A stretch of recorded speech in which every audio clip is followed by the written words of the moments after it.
Greetings, it is I, Banana, doing a voiceover. I thought I'd change it around a little bit this week rather than listening to me on video. You can listen to me on audio or whatever that means. So I'm doing a little director's commentary on this. This beer, which I'm brewing right now, this is Humming of Citrus version 2, coming in at 5.6%, apparently.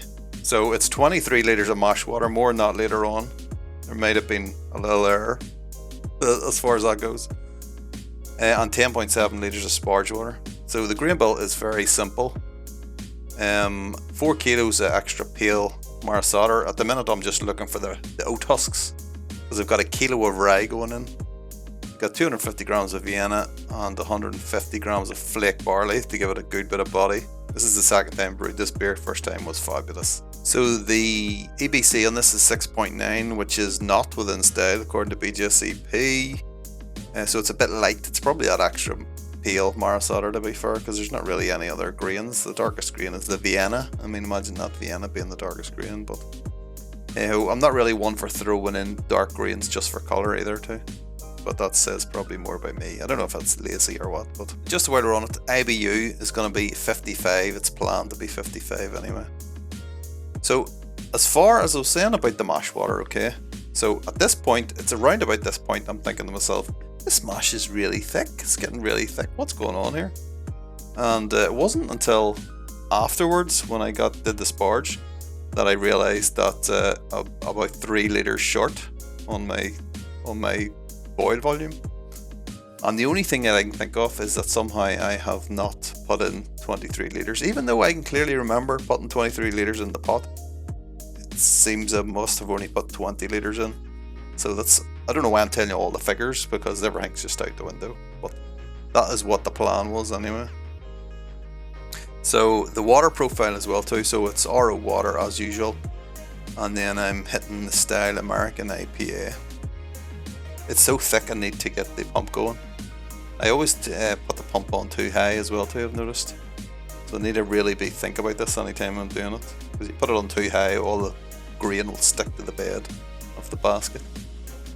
And you'll have a load of liquid on top and it won't recirculate properly. I mean, it will, because they've got the holes in the side of the grain basket. Look how thick that mash is. There it is there, look. Look at that. That's not supposed to be like that. So at some point it dawns on me that something's not right here. I mean, how can you miscount 23 litres? I don't really know. Definitely was. I mean, it didn't have the basket out. I was thinking maybe I had the basket in when I was putting out the water, and you know, the whole kind of displacement of water thing, that might account for it, but it wasn't. I don't think. Was it? I don't know. So yeah, in terms of the hops then, so all C hops, Columbus to bitter with, 60 minutes. We've got our Cascade going in 25 minutes. Cascade again going in 20 minutes. It's 20 grams of each. 36 grams of Citra going in at 10 minutes. 100 grams of Citra going in for the hop stand, and another 100 grams of Citra to dry hop with. So what's that? 236 Citra, 40 Cascade, 5 Columbus, 281 grams altogether, which, considering it's an IPA, isn't actually too bad. I mean, I know that sounds ridiculous because it's 281 grams, but I have a tendency to go overboard with hops these days. Whenever I did the sparge, it was at that point that I realised there was a problem. So I actually sparged up to 28 litres, put in as much as I could, as much as I had water for. It was supposed to be 29.5. So yeah, there was a bit of a swing there. So the original gravity ended up 1062 when it should have been 1052. 10 points. 10 points. You can see I've got my pizza tray covered in foil to the side there. I probably should get something better than that, but it just works, so what's the point in changing it, you know? As I said before, I'm too lazy to do anything about it.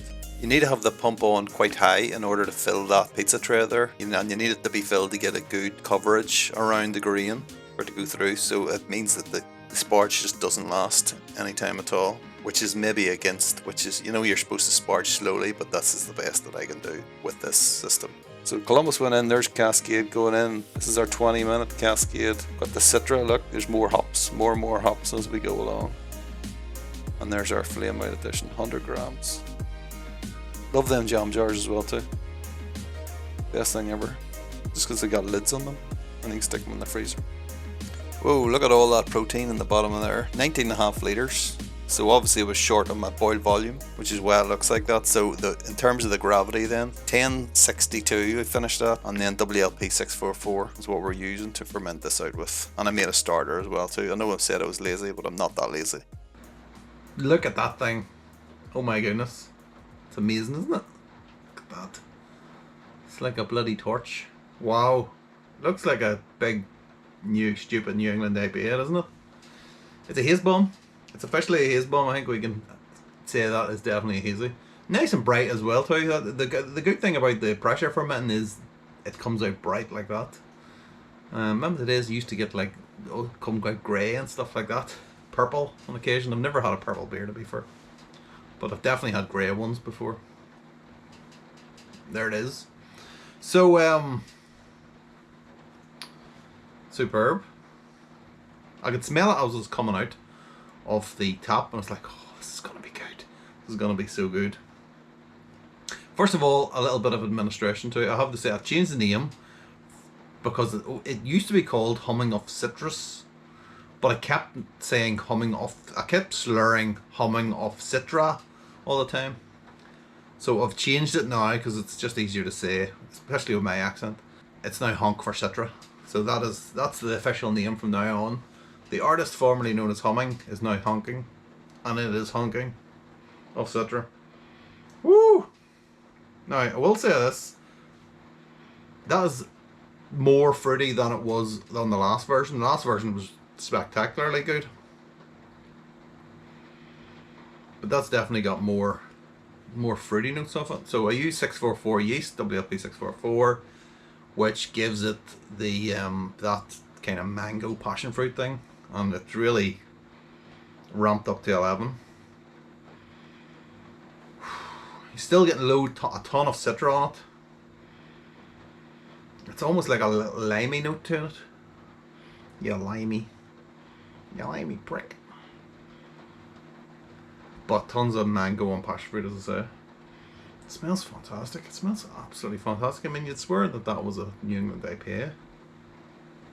Just looking at it and smelling it. It's not. It's a normal IPA. It's kind of... Well, I'll tell you what. Let's taste it and find out what it is.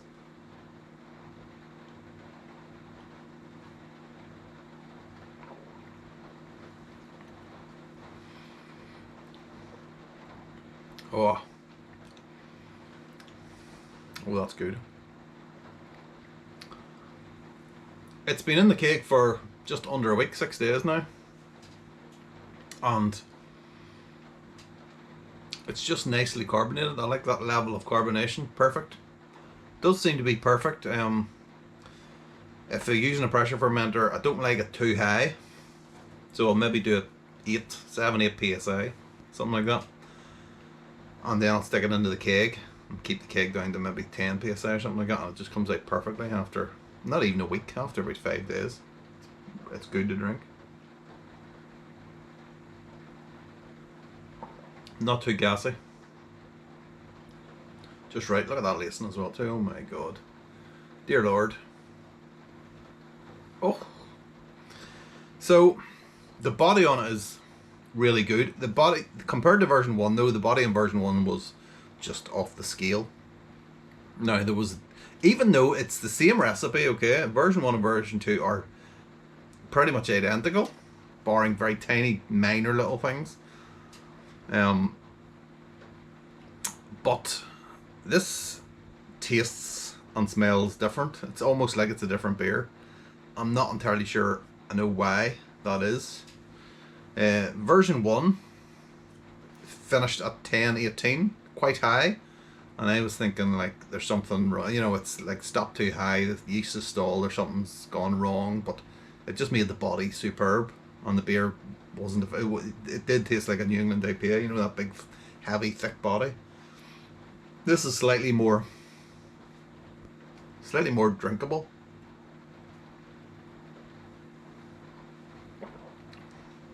I mean, as much as I like New England IPAs, I couldn't drink more than 1 or 2.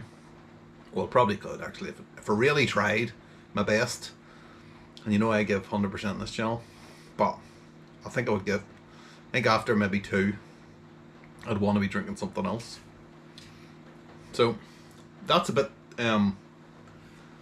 less of a body, maybe a medium to full. It's definitely a good body on it. It's just a little bit lighter, which is not a bad thing.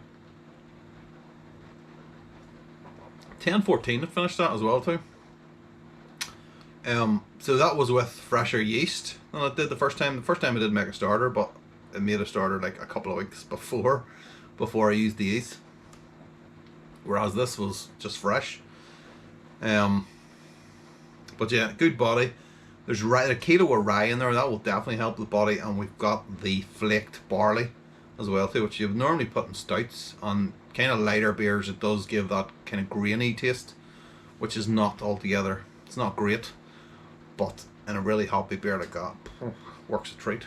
Absolutely works a treat.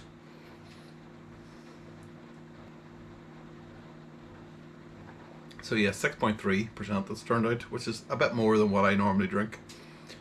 But it definitely it doesn't taste 6.3%, and it's bloody marvellous. So it is. So what does it actually taste of? I forgot I was doing a review there and not just thinking about the brew day and stuff like that. Just really fruity. So again, the curious thing actually is that when I was kegging it, I pulled off whatever was left at the start. I pulled off a pint at the start, and then whatever was left in the keg, or in the fermenter, the pressure fermenter, after I'd kegged it, and I swear that it was so grapefruity. It was like grapefruit, sucking on a grapefruit rind, like biting straight into a grapefruit rind. That's how grapefruity it was. And I was like, wow, this is gonna be insane. But it's like a week later, and that has gone, the fruitiness of it has just gone up massively, like it has on the aroma. And again, it's that mango and passion fruit, definitely coming off the yeast. And then you've also got the grapefruit coming off the Cascade as well too. Cascade and Citra, oh, amazing. Cascade and anything. Cascade is, I think, it is turned into one of my favourite hops. Again, after like a period of, I don't know, 8 years, used to be, way back at the start. And I love it, again.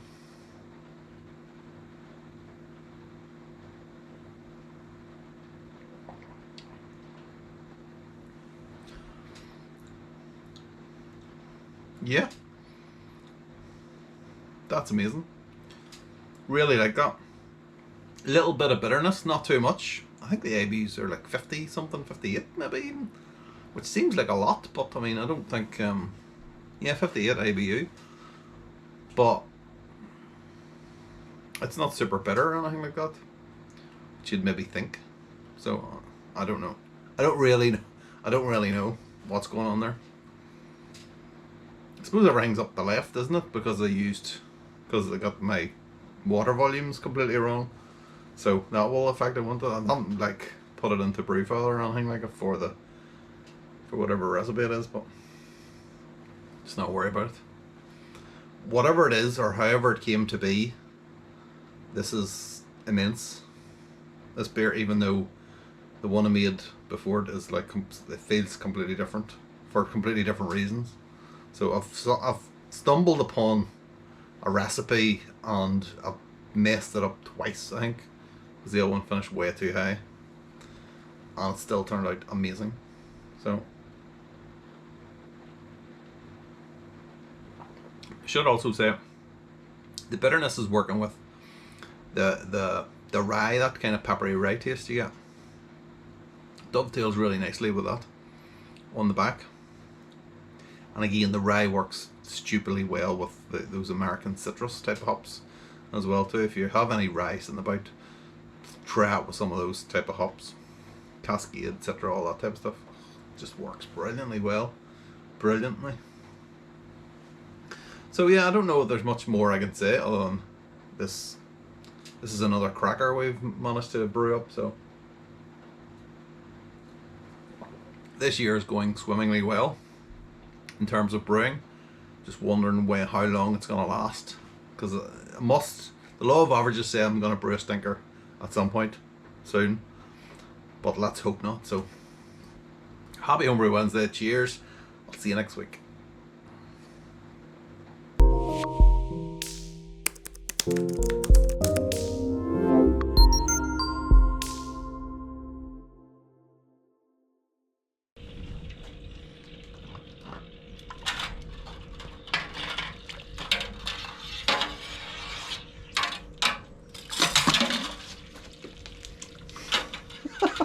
This is fucking ridiculous.